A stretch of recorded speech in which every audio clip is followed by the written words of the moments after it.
1,5 million de personnes sont touchées en France par une insuffisance cardiaque. L'insuffisance cardiaque est un syndrome clinique résultant d'une anomalie du cœur. Autrement dit, soit il ne se contracte pas assez bien et le sang n'est pas suffisamment éjecté, soit il ne se remplit pas correctement entre deux battements. Eh bien, des spécialistes se sont retrouvés dans un même lieu pour évoquer ces insuffisances cardiaques à l'initiative du Centre cardio-thoracique de Monaco. C'est une conférence de pointe. Bien sûr, on a nos auditeurs fidèles. Ce sont en fait tous les cardiologues ici de la région qui travaillent également avec le centre et on fait très attention que ça les interpelle, bien entendu.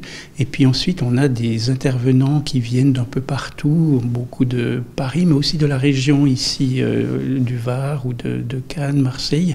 C'est une thématique extrêmement importante. Finalement, l'insuffisance cardiaque, si vous voulez, c'est un peu l'entonnoir de toutes les pathologies cardiaques qui existent, qui deviennent incontrôlées et qui finissent avec ce qu'on appelle l'insuffisance cardiaque terminale. C'est le moment où le cœur n'arrive plus à assumer lui-même la circulation sanguine.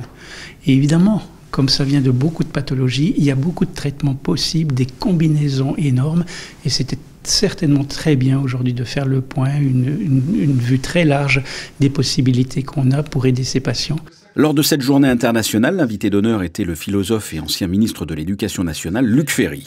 Tu m'as déchiré le cœur, parler à cœur ouvert, avoir le cœur sur la main, le cœur a ses raisons que la raison ignore. Voici une infime partie des expressions concernant cette pompe, ce muscle.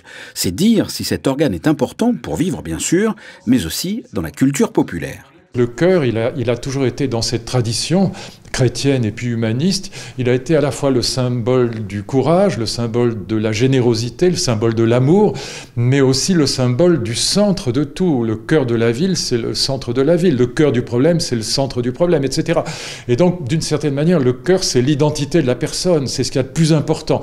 La vérité, c'est que c'est le cerveau. Scientifiquement parlant, le cerveau est bien plus important. Le cœur, comme vous le disiez, c'est un bout de viande. C'est une pompe, d'accord, très utile. Mais il est investi d'une symbolique qui est celle du courage, de la générosité, de l'amour et du centre, de la centralité. Nous connaissons déjà la date et la thématique des 37e Journées internationales du Centre cardio-thoracique. Ça sera le vendredi 13 novembre 2026, l'année prochaine.